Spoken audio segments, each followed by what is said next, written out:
would like to share episodes where I met people who changed my life in different ways. Hmm? My story was, or the story I want to share today is that when I was back in high school, let's start from Form 1. Form 1, I was taken to a school known as Eastmore Girls in Nakuru. So when I was in Form 1, hey, those people really made my life good, yeah? At first, it was not as good as I claimed.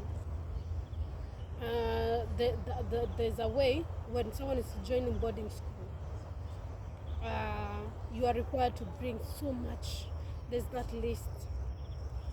So as a newbie, I never knew much joining Eastmore Girls. So there was this list, they required so much, and I ignored most of them. Only for us to get to the gate, and my parents at that time was really disturbed.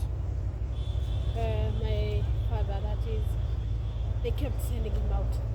Bring this, bring this. The blanket is not enough. The student required 2 blankets, 2 bed sheets and stuff. It was hectic. And my first day in the school environment, I was not used to running around, because back in primary I was the head girl, and before that I was in other leadership sectors like the dormitory prefect, the class captains once when I was in class 6. Class 7 I was the dorm captain. Then in class 8 I became the head girl. So throughout my life I was just a leader, and there were those privileges we were given as student leaders. We were allowed to walk while others ran. We were never allowed to queue, so when we were hungry and it's time for lunch, we were given the first priority. We will go for our food.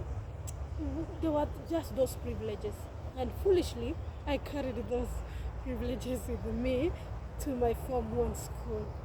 So when I came, I was admitted. The ones in Form 2 were so good. They helped me to the dormitory. They helped me spread my bed and everything. So when I was in the dormitory, hey, I was left wondering, is this where I'm coming to die? Is this where I'm coming to survive? I don't know what's going to happen to me here.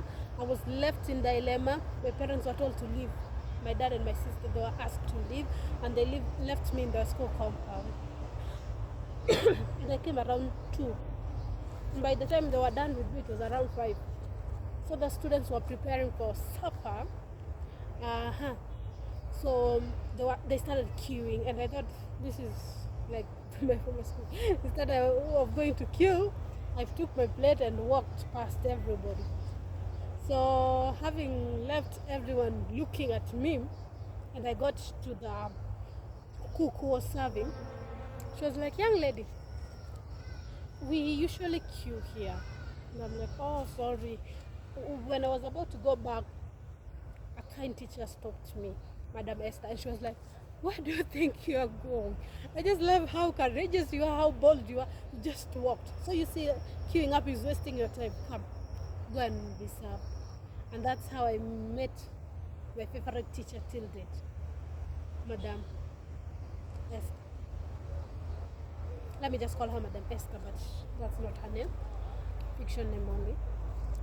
So my favorite teacher, whom I never knew she'll be my favorite, but on that day, she left a mark, because I was tiny, I was scared, yeah?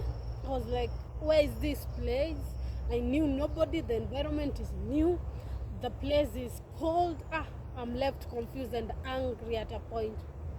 But my surprises and dilemmas did not end right there. I was served my meal. Looking at the plate, I felt like crying, because those in boarding school, or those who know boarding life, they can tell you, especially those in Kenya, most of us know how this thing feels. I won't describe the food, because again, I wouldn't want to diminish anybody's effort. Maybe that's what they were told to do. Maybe that's what was enough for the students. So anyway, the food was not to my taste, but I thank God that food kept me going for that 1 year in East Mombasa. So from there, the only thing I could do, because I knew nobody, I'm new to the environment, all I could do was greet people. Because the last place I went to in Nanyuki, it's called Bible on the Ground. We were taught like greetings are blessings, like telling someone good morning, good afternoon.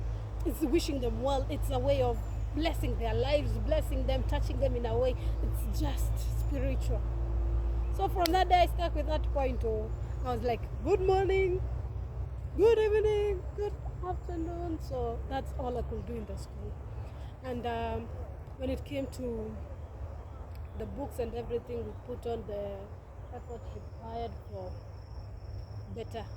bettering our grades, because the grades you went with to secondary were used to monitor your progress.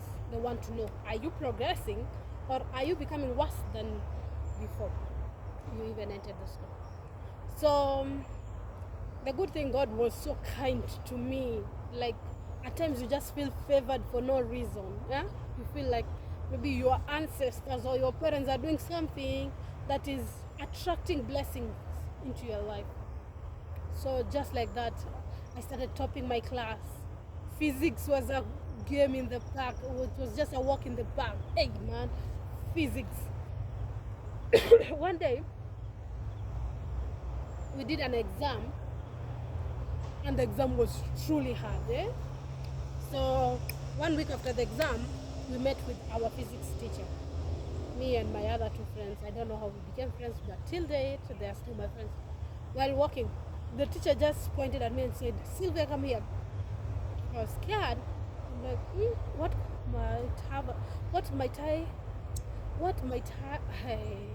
what did I do? English just left. I was like, so what did I do to be called?